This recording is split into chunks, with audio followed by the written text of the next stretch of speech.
Back at Phillips Arena with Commissioner Gary Bettman of the NHL. 4 Canadians, Gary, had pretty much the same question, and I don't think this will come as a surprise, so let's listen. I'm Peter Pichet from Hamilton, Ontario. Mr. Bettman, when are we going to get our own franchise here in Hamilton? Yeah, I'm Dave LaFleche from Winnipeg, Manitoba. I play for Oak Park High School, and my question for Gary Bettman is, when is there going to be an NHL team in Winnipeg? My name is Frédéric Audet. I'm from Magog City. Mr. Bettman, when do you think the Nordic will be back in Quebec City? All great questions, all of which deserve an answer, and a candid answer, because our position on this, I think, has been misrepresented, particularly as of late. At the current time, we are not considering any relocations, and we don't have a formal expansion process. In fact, there are probably a lot of people in your line of work who would come after me with a sledgehammer if we said we were going to expand. There have been expressions of interest from a number of places, including Winnipeg and places north and south of the border. But we're not expanding right now, and we're not relocating right now. Having said that, this notion that somehow we wouldn't consider another franchise in Canada if we were going through the process is ridiculous. As I've said, if we're going to go through any process or relocate, we're going to consider every possible place, including in Canada. And I can see you're getting ready to interrupt me, but more importantly, we have done so much to get the Canadian franchises healthy. When they were struggling, we had the Canadian Assistance Program, which saved them and got them to collective bargaining. The 6 Canadian franchises have never been healthier. Nobody believes more in the NHL in Canada and having healthy franchises than me. And that has been a hallmark principle that has guided me throughout my 15 years. The fact that somebody tried to buy a franchise that had a long-term lease somewhere else and then started selling tickets without board approval or having been approved as an owner, and then claiming that somehow I tried to stop it has been nothing short of a fabrication.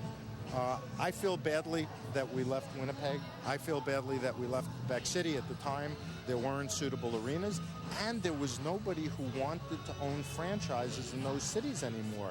So they were no longer viable. If we're going to do something that involves putting franchises in new places, then we're going to look everywhere, including at the possible Canadian markets. Obviously, you're upset with Jim Balsillie in your reference there. I'm not upset at all. Well, you'd have a right to be if that was the case, as you described it. But what about when Paul Kelly says, and he said he was a little misquoted too, but he said if you were to expand, and Jeremy Jacobs, the chairman of the board, did hint at it. He said that was one of the priorities, was expansion last summer when he took over his chair. So that's why it's on our minds.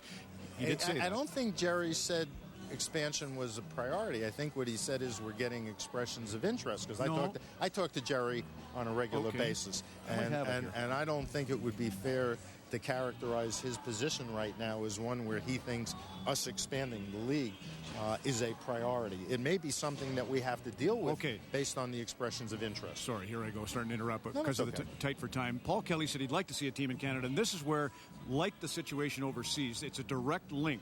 Whatever the revenues are of the league, that's what the cut is for the players. So he wants to push for a Canadian team because he somehow perceives it will be of more value to ultimately the league and then the players. If in fact expansion makes sense and we can do it in a way to create new healthy franchises, or if we have troubled franchises that have to be relocated, then you want to have franchises that are going to be very successful and the players will get their share of the revenues. But however, he'll be invited in on that? Well, they get the increase in revenues. The expansion proceeds were specifically negotiated and excluded from what the players get a share of. But however, we will be creating new jobs, and there'll be new revenues on an ongoing basis that the players will get a share of. But you see what I'm saying? Paul Kelly and the players don't get to say, we want the team here. They negotiated it away. That's no different than if I were to say to you, well, maybe we don't like the liberalized free agency. There were hundreds of trade-offs made in collective bargaining. We have an agreement.